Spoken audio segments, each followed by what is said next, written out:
So, good morning, everyone, and welcome to the WellMed Charitable Foundation Caregiver Teleconnection series.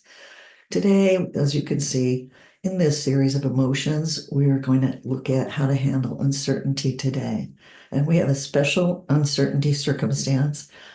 Dr. Elliot Montgomery Sklar he's with us in spirit and he's really trying to connect his internet, but he's having some technical issues, not his own fault, but for the cell phones are out in the region and getting connected is very difficult. So he may be coming in and out to join us, and we hope he does. And if he doesn't, Lucy is here to carry the ball.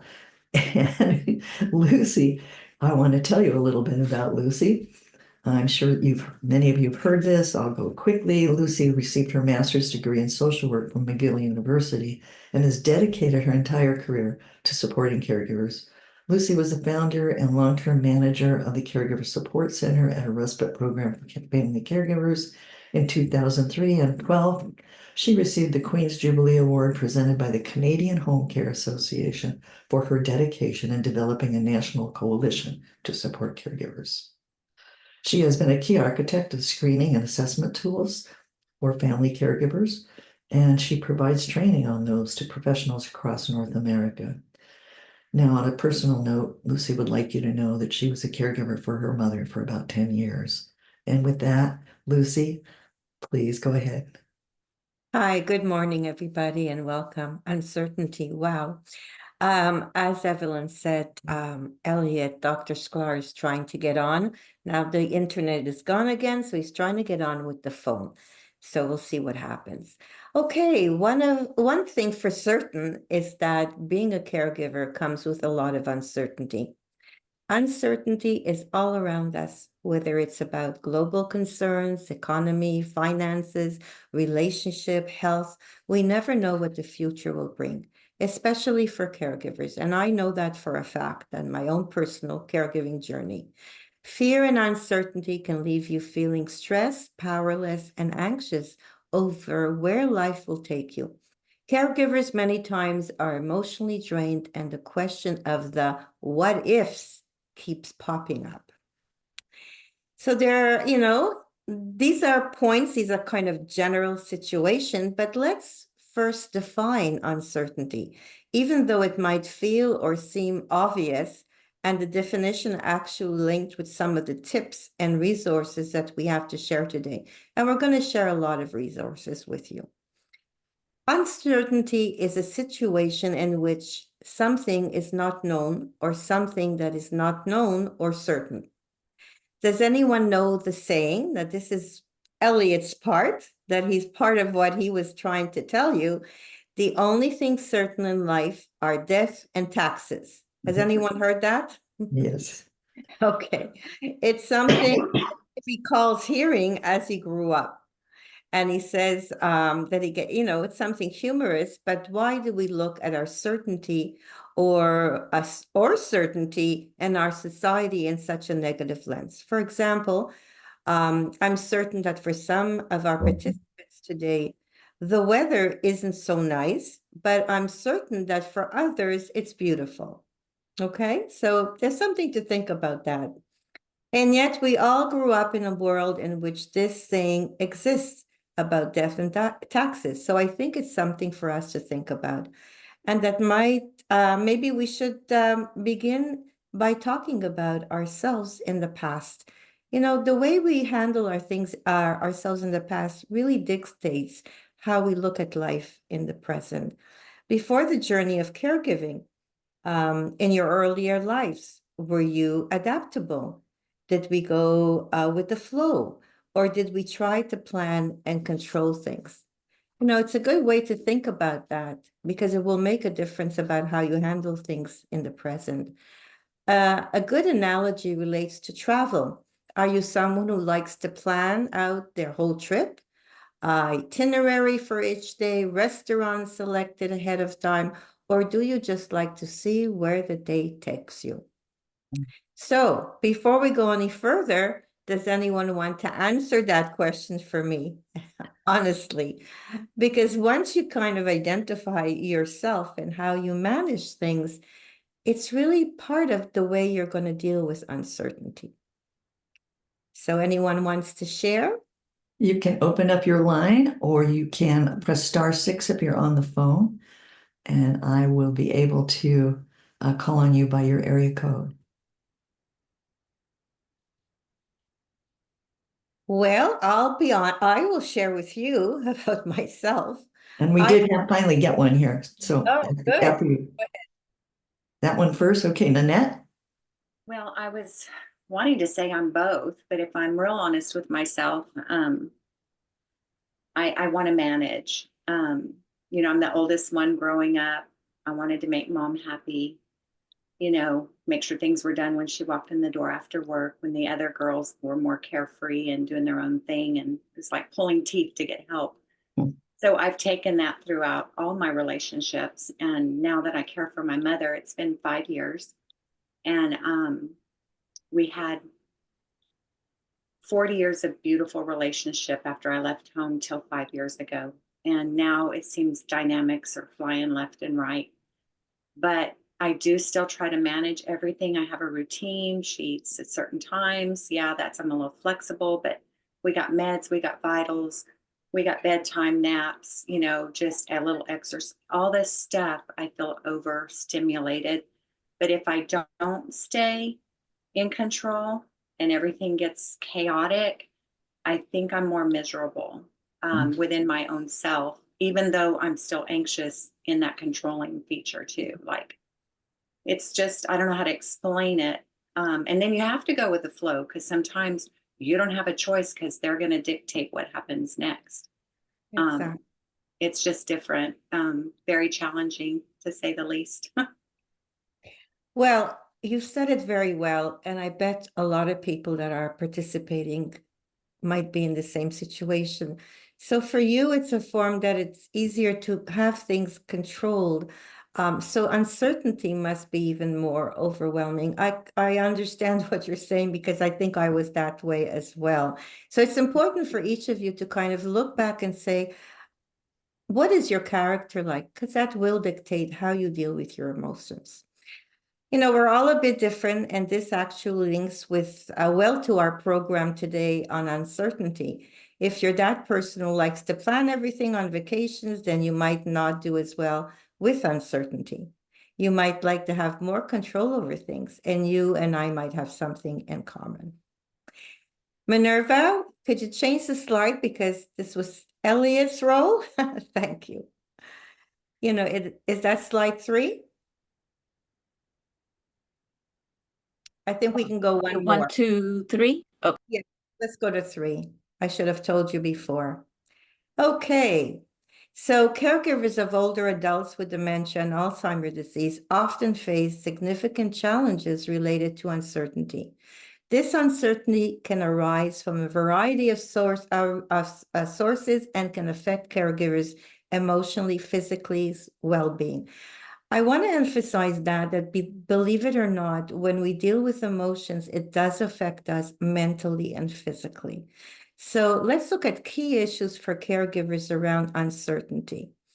Uncertainty brings unpredictability of symptoms. That's one of the uncertain things. Dementia and Alzheimer's disease progress at different rates for each individual, and symptoms can fluctuate from day to day. Caregivers may struggle with not knowing what to expect, which can cause anxiety, frustration, and stress. The other one is decision-making dilemmas, being uncertain. Caregivers frequently face tough decisions, such as whether to seek additional medical intervention, how to handle financial matters, or whether to move their loved one to a care facility. The uncertainty of what might be best for the individual adds a layer of difficulty for those decisions, okay? So the other thing that we have also noticed through research and just working with caregivers, changes in roles and relationships. The relationship between the caregiver and the person with dementia may shift, with the caregiver often becoming more of a parent than a spouse or a child. This change can create emotional strain and confusion about one's role, especially as the dementia impacts communication and behavior, and you really can't communicate with that person as well as you did before.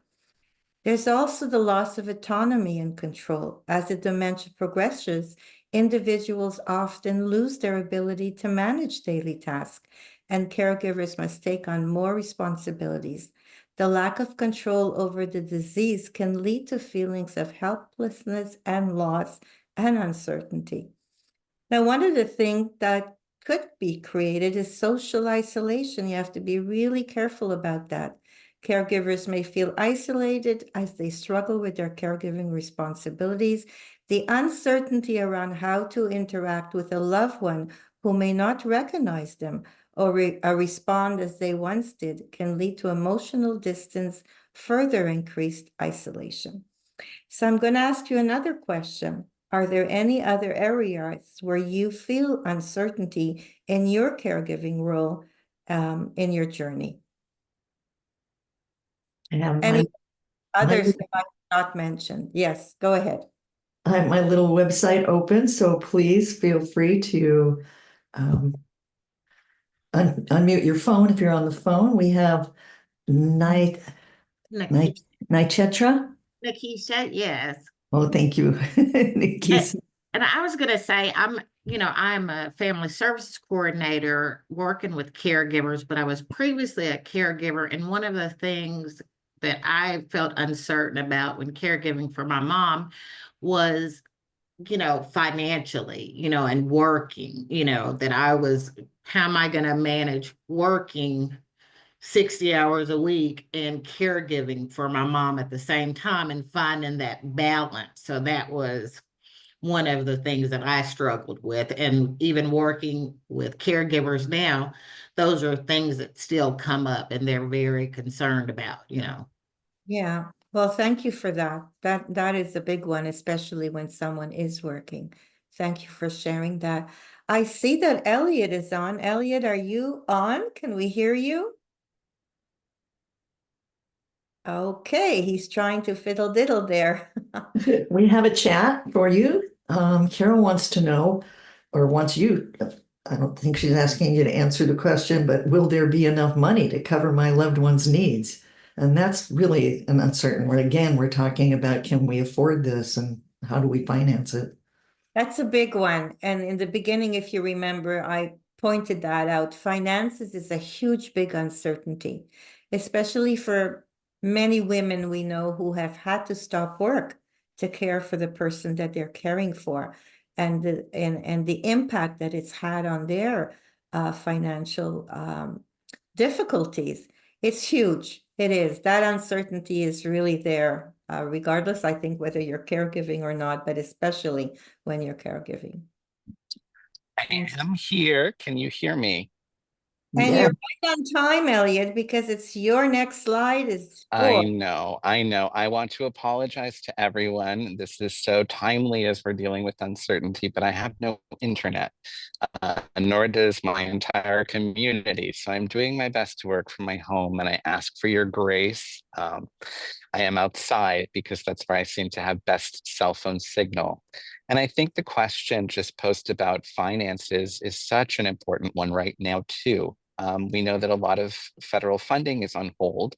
And I know that I work with senior centers close to me in Broward County, Florida, who are not sure if they're going to be able to continue with their services. So it's definitely a very frightening time with a lot of uncertainty.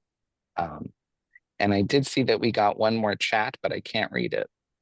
We have 2. Go ahead. Someone help us out. Okay, Vicky wants to know, will my husband ever acknowledge that which I am doing for him as the caregiver, companion, and activity director? Probably not due to the impact of Alzheimer's and multiple TBIs on the areas of his brain.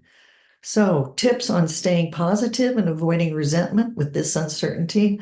Will his angry outbursts increase as the disease decreases his daily living skills and increases his dependency on me and others? I'm really so sorry that you're going through that. Yeah, that uncertainty, and even the behavior of a person with dementia. We don't know from one day or even 1 hour to the next how they will behave. This in itself, we could go into a whole hour dealing with that, but I could only say that the thing that really helped me was acceptance. I had to accept the fact that my mother was not who she was before. Once I accepted it, that it wasn't her fault, her behavior was due to the disease, it really made life easier for me. And I was able to accept her the way she was at that time and develop a different relationship with her. So I don't know, Elliot, if you want to pick up on that, it's up to you. But, acceptance is huge and it's not easy to do. Not easy to do. I would really encourage you, if you can, to join our last presentation next week in this series. We talk a lot about sadness, and I think that that's part of any degenerative condition in which you watch someone that you care about decline. That, is we have a lot of tips embedded in our presentation next week that I think will be very helpful. And the other one that you mentioned are violent outbursts or angry outbursts. And that's something to really be mindful of, because yes, that is related to disease progression. However, there is a medication now that can help to sort of quiet those outbursts. And I think it might be worthwhile, if you're finding these to be increasing, that you speak with your care recipient's doctor.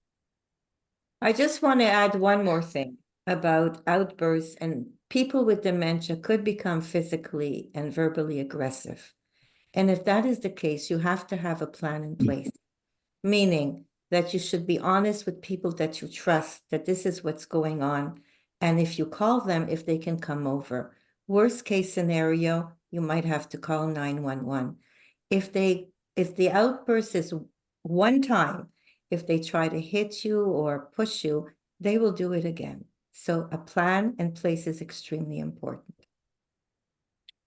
Thank you. We also have a question from Fernando. He's had his hand up for quite a while. Sorry about that, Fernando. Oh, thank you.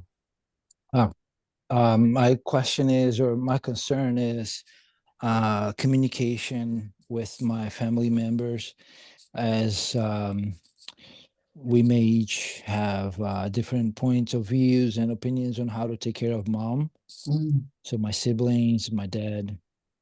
So that's a big concern for me, being a team, and to know when to give up an opinion and when to persist. Well, I think that's something that a lot of caregivers face, especially when there's a family involved. Elliot, did we do a session on that? I'm kind of blocked So out. actually last week, we provided some very concrete tips on how to approach conflicts in a discussion with your family members. And, when you're working in a care team. I think one piece of advice that I have is, if you feel like a conversation might be going off the rails, one really good tip is to just remind everyone that you're not fighting for something. You're fighting together for someone and for their well-being. And so it's not a fight against each other, it's a fight for something, for a greater good, for the person that you all care about. Sometimes bringing that back to center can help everyone to sort of remember that you should all be on the same page working together. You might want to watch that podcast from last week, Fernando. Okay, Excuse me. I'll look for it. Thank you. And I took love your notes. tuxedo. Thank you. Thank you so much. Thank you. Okay, Tracy has written us. I care for both my mom and dad who live with me. My husband and I work full time, and both of my parents have their own set of health challenges. It's taking its toll. We're considering moving my mom to a memory care facility and continuing to care for my dad at home with us. The uncertainty is if the move for my mom has a positive or negative impact on everyone and the guilt of placement. That's huge. That's a big uncertainty. What is the best course to take? All I can say to you is, because I don't know your parents or what the situation is, it would be really important to get an outside person involved, like a social worker. to assess the situation, to make sure the person that is ready, what kind of services they need. It's not an easy decision to make. So I would really, really suggest that counseling be part of that. I know the AAAs have social workers who can come and talk to you, or you can go over and speak with them and really make a plan, put a plan in place, because there's too much uncertainty here. Elliot, I don't know if you want to add on a little bit. I was going to suggest the exact same things involving a social worker or a caseworker. And sometimes these long-term care facilities actually do have individuals that can help work with you and your care recipient to make for an easier transition. So I would definitely follow Lucy's suggestion in involving an outside party to help you to make as an objective a decision as possible that includes, the viewpoints of as many people as possible as well. We have a question from Leslie that I can answer, and Minerva can help me if she likes. Is it possible to get the past PowerPoints from the last 2 sessions? Well, if you're not registered, you won't get the resources, you won't get the PowerPoints. So if you're not registered, you need to call our customer service representative, and that's Minerva, and her number is area code is 866-390-6491. Get registered, and while you're doing that, you can ask her about sending those past PowerPoints to you. Is that all right, Minerva? I would also add, though we do always share our slides, now that everything is recorded, the slides are such a small component of, I think, the richness of our programs, because we get tips and pointers and experiences and questions from so many other people that are not part of our regularly scheduled presentations. So you may want to refer back to the recordings. They are available on the WellMed Charitable Foundation website and also on YouTube. And we'll share at the end of this presentation links on how to access those. Thank you. Okay, I think we can move on. Yeah, absolutely. So Minerva, I will ask you to move to slide 4, please. And a little later in our presentation today, and I want to thank everyone again, by the way, for all of your questions and your input. Like I was just saying, it makes for such a more interesting and robust conversation. I also wanted to share something more personal with all of you on how I cope with uncertainty. And later in the presentation, Lucy will provide some really, I think, great concrete tips on how to help you cope with uncertainty too. Now, I have someone in my life who's close to me who was diagnosed with a degenerative disc disease. And we don't really know how the disease will progress, but it is what it is. And so we'd really try to enjoy our present moments as much as possible. We never know how tomorrow might feel. So I think what has helped us is to embrace the good moments rather than focusing upon the uncertainty. Now, we do have our moments, certainly. And when I speak with other caregivers who are caring for people or who have people in their lives who also have degenerative illnesses, it seems like we've all found our happy place in living in the present and also in the acceptance that Lucy was speaking about. Because, we don't want to let that anxiety, which is what uncertainty is rooted in, take over us and take away our ability to enjoy those present good moments and to be present. And I think anxiety is very normal whenever we feel like we're lacking in control over something. It happened to me this morning when I had no internet. So the reality is that we can only control what's in our control. And really, when it comes to the health of someone else, all that we can control is how we handle our feelings, our reactions, and how we support them. So that said, I do admit I am a control freak. I like to be able to control everything. But I know in reality, that's just not possible.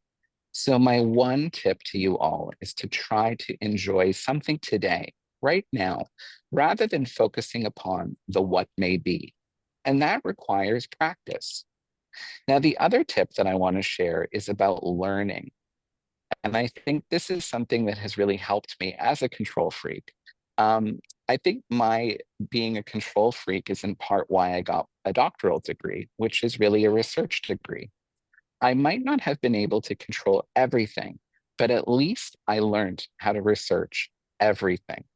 And knowing how to find information, and especially good information, can be so helpful in managing uncertainty.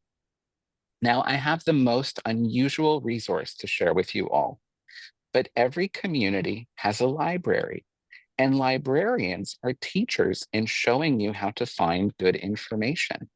So if you want to sharpen your research skills or make your research time more productive, go spend a little bit of time, if you have some respite, in a library. Ask a resource or reference librarian how to show you how to find the best information about the disease that your care recipient might have. And something else for you to know, public or state universities have public libraries that also have resource librarians who are there to serve the public. Same goes for community colleges.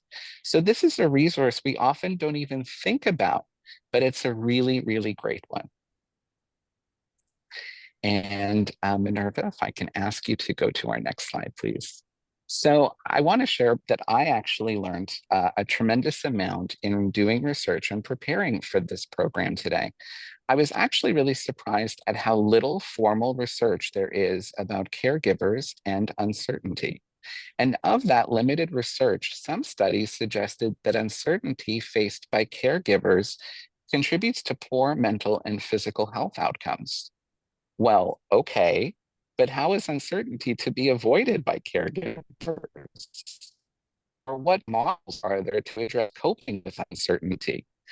It's not part of the research. So we hear that it's harder for us to be more adaptable as we age.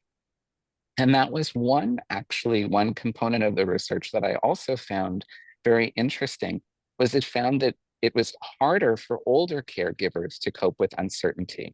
Now, adaptivity is a really important aspect of human behavior, and it often helps us to perform a given task successfully. As adults grow older, we seem to respond more slowly to simple stimuli, and we need longer to process new information. So that could potentially decrease our ability to adapt as we age. But again, there's nothing that we can do to change that. So that's why I think our conversation today is so important, because the one concept relevant across a lot of the research related to caregivers, patients, and uncertainty was called uncertainty management. And this is really providing a concrete framework and tools for understanding how to cope with uncertainty. And I spent actually a lot of time talking with psychology faculty and therapists at my university, where I am a professor full time, who specialize in end of life issues and coping with uncertainty. And what they shared about this concept of uncertainty management is, again, embracing and accepting that uncertainty is an unavoidable aspect of everyday life. However, the degree to which we feel it in a given situation does vary among people and also among circumstances, because we all have different appetites or tolerance for uncertainty. So if you're someone who loves to go on vacation and not have an agenda, an itinerary, not know where you're going, you may handle uncertainty a hell of a lot better than someone who likes to plan everything out. Uncertainty management has actually been used in healthcare for over 30 years. Now, most people think of the pandemic as the first time they experienced fear or uncertainty because of contracting an incurable contagious virus. Now, this is because we've evolved into a culture of chronic illness, where most of us undergo testing and evaluation and annual checkups and blood work and scans of different kinds, and they almost always result in identifying some level of sickness or something being wrong, some level of disease. Because if you keep checking everything, you're more likely to find things, right? So it results in two groups of us. We have people who are chronically ill, And then we also have people who are well, but always worried. And they're referred to as the worried well. So, according to the research on uncertainty management in healthcare, it's something actually that I really related to because I'm always worrying, about my health and my wellness. And I think that that's very common, especially for people who have had the experience of being a caregiver, because we're much more attuned to the impact of illness. I think it's also true for those of us who work in the health professions, who might work in healthcare, and that's true for me as well.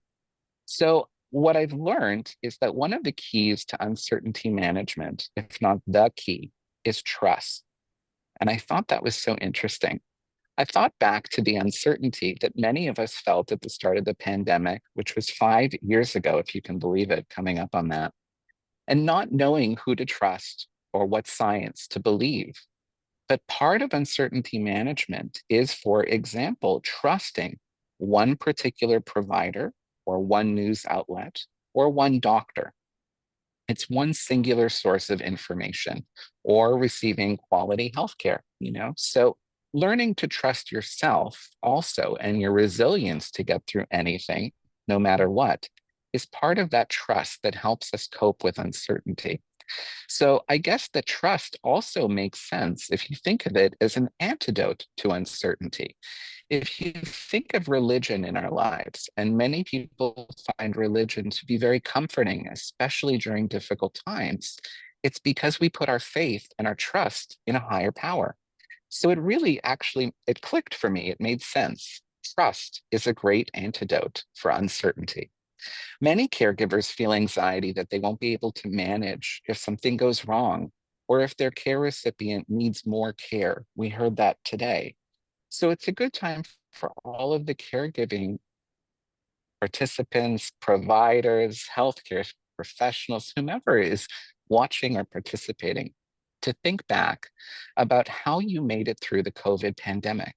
I think it was a time recent enough that we can remember some parts of it, certainly how scary and uncertain it was, um, perhaps beyond compare for most of us in the course of our lifetime.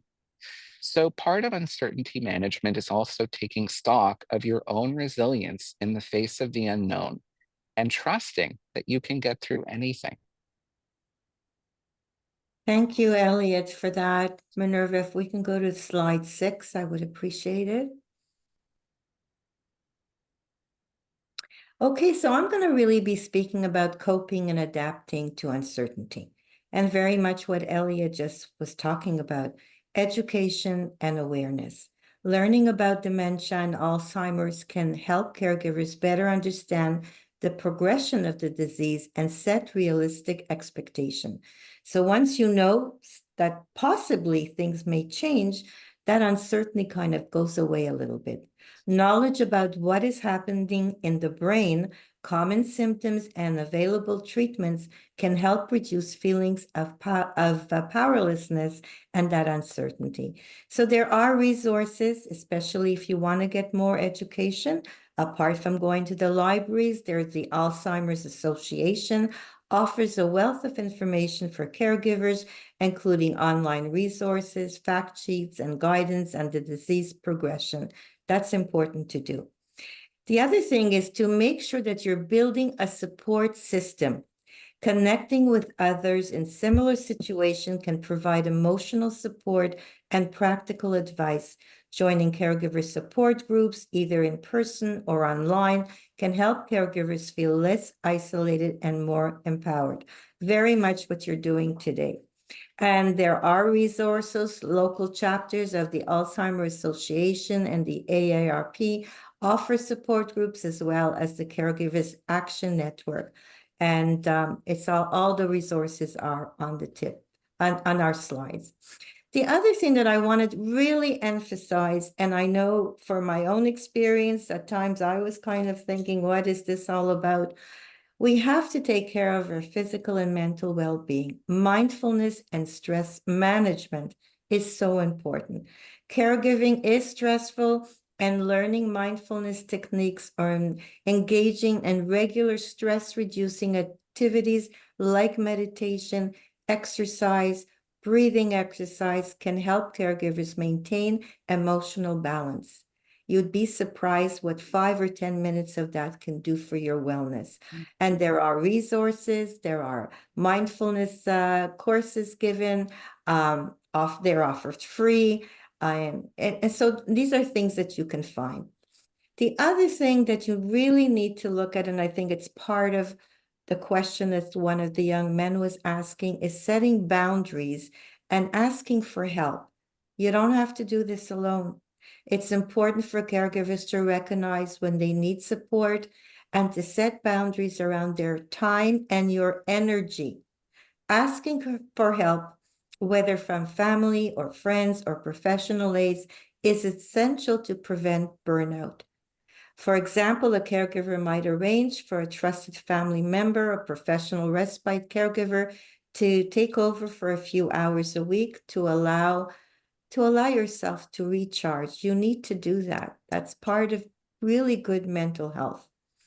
The other thing that we also think is important especially with the whole notion of uncertainty, is to make sure that you have advanced planning and legal guidance. While the future may seem uncertain, caregivers can reduce anxiety by addressing legal and financial matters early, okay? So you haven't done it, it's never too late. Setting up power of attorney, a living will, or a trust can help alleviate uncertainties and decision-making down the line. Okay, that's a big one. Now, the resource, the National Institute on Aging, provides guides on legal and financial planning for caregivers of individuals with dementia. So here are just a few tips. We're going to go a little bit over a little bit later. And I think, Elliot, I'm going to pass it to you right now. Thanks. I saw that we had some comments in the chat, but I can't read them. We have one chat. Excuse me. Oh, Minerva said that if you call her or email her at caregiversos@wellmed.net, that she would be more than happy to send you the slides from the last 2 sessions. Sharon says, Grief Share is an awesome resource, as I stopped querying caregiver and queried grief. 14 weeks and open to anyone. Grief it. Sharon, can you tell us more about it? Yes, hi. I feel like for me, and everyone's an individual, so we look at all this individually, and dealing with my husband, who's a veteran and has Lewy body dementia and Parkinson's, due to being in the Desert Shield and Desert Storm. And I'm a health and wellness professional as well. That there is information and knowledge, and that's great. And then there becomes a point where, is this helping me to manage, myself and my condition and as a caregiver? So for me, it was really interesting near the end of the year, in the first few years, I feel like a lot of us have that expectation of, what's the new year going to bring? And I was experiencing some anticipatory loss, right? Just that anticipation, because we just don't know from day to day what's going to happen with Lewy body, right? They kind of bounce in and out. Alzheimer's, same thing, and as well as other physical conditions. We know that. So I was like, I need something other than some of my caregiver, like just a group or whatever. And I was like, I'm grieving. I know that I'm grieving. He's still here, but I'm grieving this ambiguous grief. And as Elliot said, I too don't like, and I love how God is working through me through this to help me adapt and help me to change. And so I'm grateful for the opportunity in the midst of the storm to change, to be open to that. And I call that a growth mindset, which is very helpful to have. But I realized that I was grieving. And so I looked for something, and it literally just popped up, grief, when I Googled it. So Grief Share is a national program. It's free. It is I'll say Christian-based program. However, you can be an agnostic, atheist, Christian, Muslim. It does not matter. It's open to anyone, for everything, for everyone. So I decided to do the online program because I do, work during the day. And I love it. It's 14 weeks, 14 different topics. You can go through it as many different times as you want. There are people on there that have, they're grieving many things, something, someone, somewhere, So I found that working through my grief is more helpful at this point than continually looking for an answer for something. Because as for me, as a believer, as a Christian, I do know that that the only thing that's certain is uncertainty. So I would just leave it with that and say that I have to, for me, find things that work for me now, and that changes. It's a process. It's constantly changing as they change, as my loved one changes. My needs change too.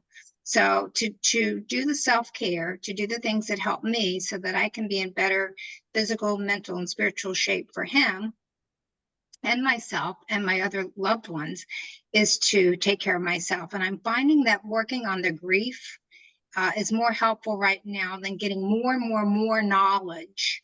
Knowledge is great, but wisdom is better. It's better to have wisdom. So Grief Share, look it up. It's free. It's great. Yeah. So that's what Grief Share is. Anyone can join. Thank you so much, Sharon. We so appreciate when people share things like that. You're right. Being a caregiver, it is a process of grief because you're actually losing the person. As the dementia progresses, that person gets lost. And that's what I was saying. And so, the acceptance at the same time. In a caregiving journey, you need to know what you need for yourself. So that's great, Sharon, that you found the outlet through this different way of looking at things, but it isn't. It's it's really, it is a process of grieving. Thank you for sharing that a lot. Elliot? Are you there, Elliot? I want to thank you. I am, and I want to thank you as well for sharing that and sharing that wonderful resource. Our program next week, in fact, is focused upon sadness, and within that, we will be speaking about anticipatory grief. So I certainly hope that you join us. I am being mindful of our time, and I'm going to ask Minerva if you can move forward to slide 7. Can you all hear me okay? Yes. Perfect. All right.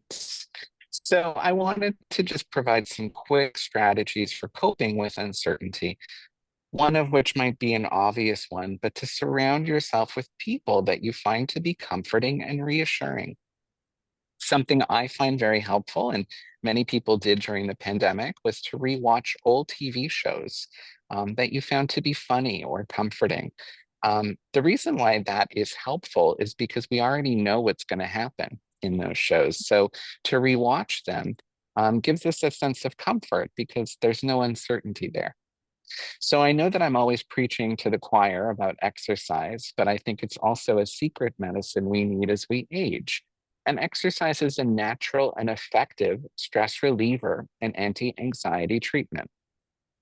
So you might want to try adding a mindfulness element, focusing upon how your body feels, for example, as you move, or paying attention to the sensation of wind if you're outside, or your feet hitting the ground as you walk, or you run, or you dance like Lucy.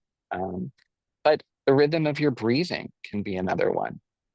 We never need to think that we need to run a marathon. Research has found that even 11 minutes of physical activity a day has a very positive impact. Now, we might also want to rethink our relationship with certainty.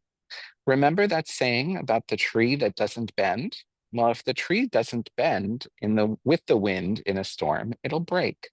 So learning to go with all of the twists and turns of caregiving or not having internet, it might take some practice for all of us, but it might also enhance our lives by embracing uncertainty.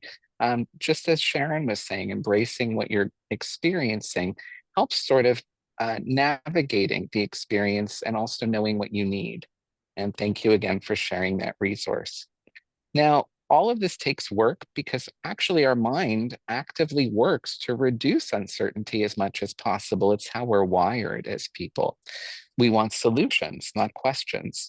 So it can be challenging to stop from obsessing over questions and uncertainty and trying to find answers.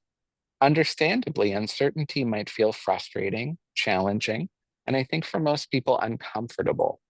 That's why self-compassion can be so important. So rather than judging yourself for feeling stressed in the face of uncertainty, you can acknowledge that it's normal or common to feel that way. You can also choose to engage in more self-care, giving yourself time to process your emotions and to prioritize activities that inject fun and meaning into your life. So the more that you can be self-compassionate, the less likely you'll feel not good enough for feeling stressed during times of uncertainty. And instead, you can offer yourself kind and understanding support, which really might help you feel less distressed and also might help in your ability to tolerate uncertainty. Thank you for that, Elliot. Can we go to slide 8, please? Were there any comments that we want to look at, or should I just move forward? Sure. We had one helpful comment about contacting the Area Agency on Aging in your local community. You can get their number from dialing 211. Also, Nancy said, I feel like society places a lot of expectations on caregivers. I recognize my limitations and the need I have to enjoy my life. I feel like I have to defend this to others, and this adds to the uncertainty of the situation. Well, all I can say about that is that I'm glad that you came to the point where you recognize, I always say this, Elliot and I say this, there's two people in this relationship. One does not outweigh the other. Both have to be healthy. Both need to be taken care of. So thank you for that comment. Here is a good tip. It works a lot for quite a few caregivers, I have to say, that I've worked with. Using routine to provide comfort. Let's look at that. So according to the American Psychological Association, it can be helpful to focus on things you can control during times of uncertainty. So it's important to establish consistent self-care routine, we said that, and prioritize them.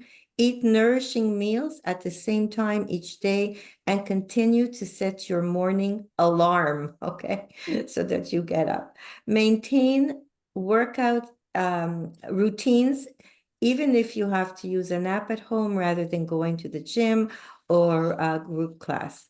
To set helpful regular routines, identify activities and strategies that would be protective and comforting during stressful times. It can also be important to strike a balance between activities that promote good physical, social, and emotional health. So, for example, physical health-based activities you can incorporate it into your daily routine. Might include, and this is important, drinking a glass of water, before each meal. It has pros and cons. You have to drink a lot of water to be healthy. Practice yoga for 30 minutes. And you could put a time to it when it suits you. Could be at 5 p.m.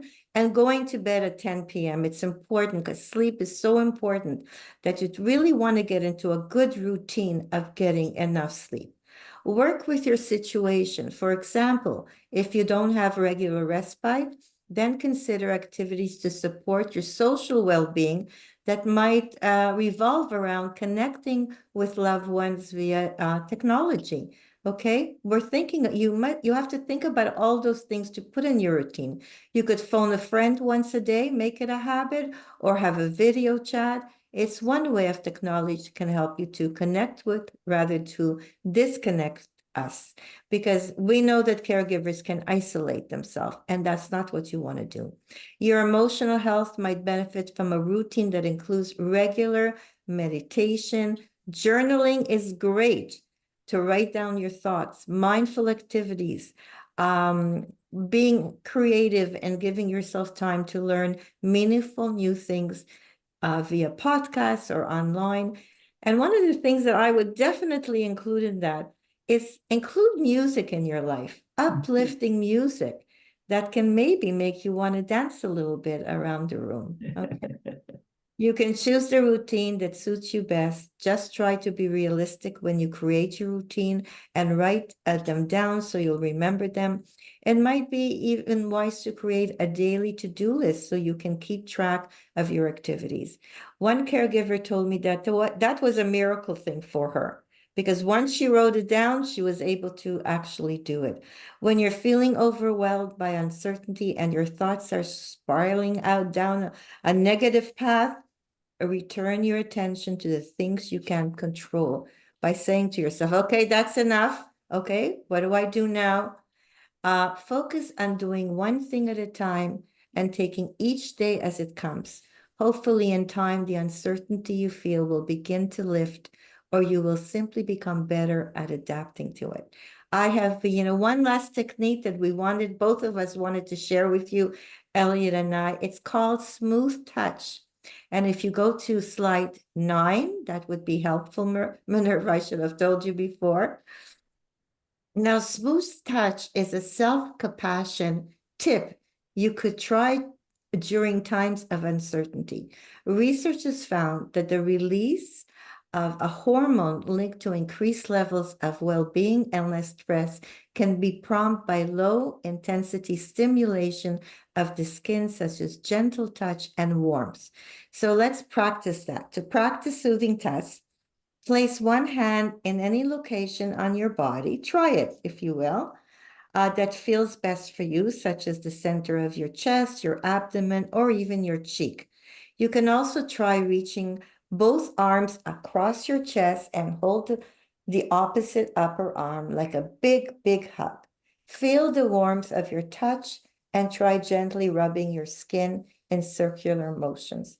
I'm telling you, it really works. It's also something that you could practice with your care recipient. Holding hands, for example, can be extremely soothing and can help you feel better connected, especially during difficult times. One of the things that I do when I feel my stress going up is I do this. Try that. Close your eyes and just go up and down and feel the tingling of your hand against your fingers against your palm. That automatically puts me in such a state that I feel so much better. So I hope that works for you. Elliot?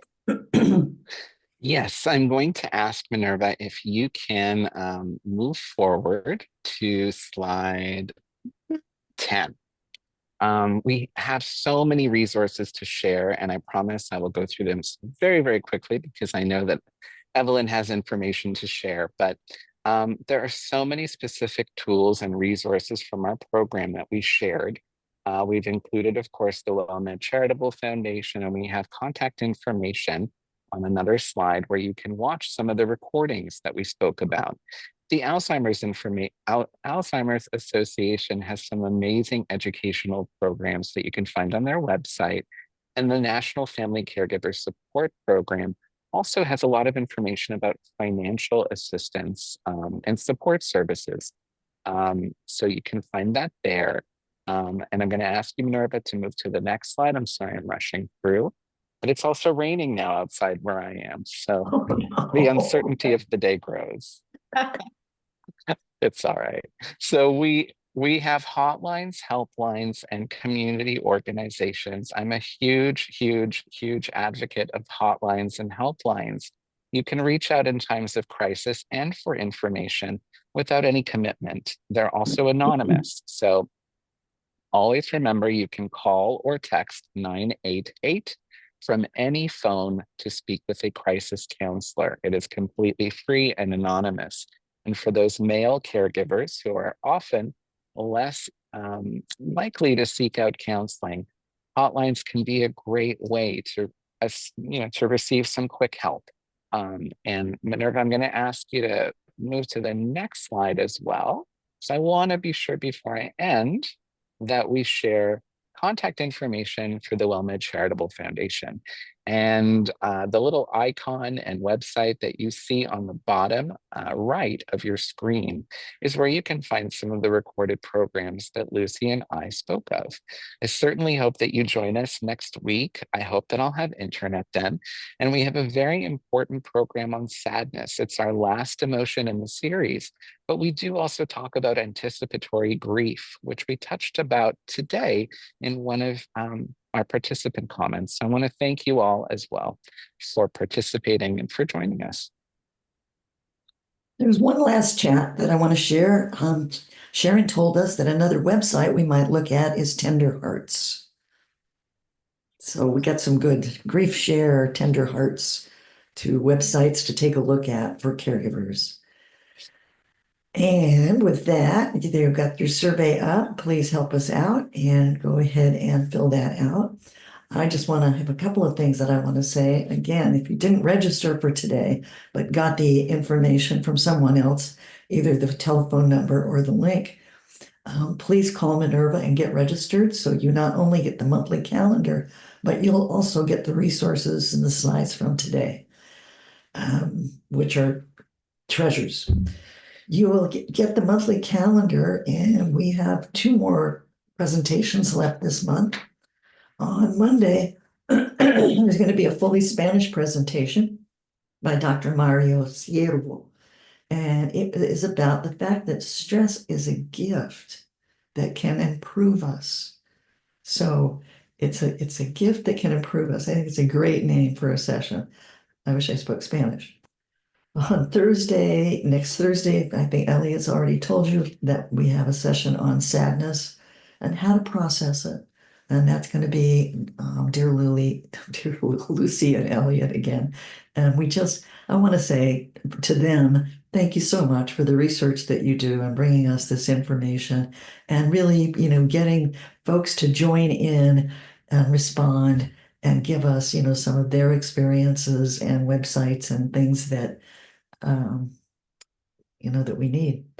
So I also want to thank the WellMed Charitable Foundation for all of the resources they provide, the SOS centers, the caregiver website, the YouTube link, where folks can go on and look at all this information and to get these great speakers for us so that we can learn. And hopefully everybody can see the survey. And I am going to end our session today, but I first would like to thank Elliot and Lucy again, and every one of you who are on here who helped us make this a great podcast and who do what you do every day, which is such a hard job. So Before thank you we so go, much. thank you. Before we go, I want to thank all of you caregivers. Please, please take care of yourself.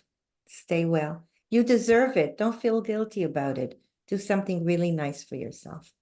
Bye, everybody. Goodbye, everybody. Thank you so much.